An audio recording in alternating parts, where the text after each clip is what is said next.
Claire Grace's agenda is quite clear now. She wants to get even with Nikki Newman for her Aunt Jordan. It seems that Nikki may never get to Denver and surprise her sister Casey Reed. But hold up. How come the show all of a sudden is talking about Casey? Nikki's sister has been gone from the show for decades and decades. Heck, she was present back in the late 70s and early 80s. A lot of you might not even have been born then. So how come all of a sudden Nikki's talking about her sister? Back then, Casey worked as a doctor for Snapper Forrest. She fell for him, but she had a phobia of sex.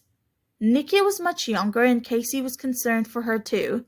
And after their mom died, Nick, their father, returned and she found a memory she never knew she had. Yes, Casey relived moments when her father used to force himself upon her, so she went on to confront the pedophile and saw him trying to do the same to Nikki, so she killed him.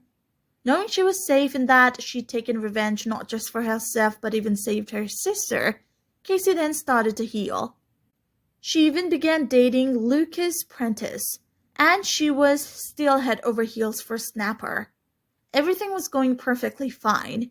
She had to break it off with Lucas because he was still hung up on Leslie, and she also made a deal with Chris Brooks, Snapper's ex, to not get too close before all the waffling stopped. Lastly, in 1981, which is the last time we ever saw her, as a stalker was after her until he decided Casey's sister was more interesting for him to terrorize. Since then, Casey had no storylines on the show. She did visit GC time and again, but for a very short visit, and we haven't really seen her. So how come YNR all of a sudden brought Casey into the mix? If you think you can crack the code, let us know what you think in the comments. And that's all for today. Please subscribe and hit the bell icon for further updates.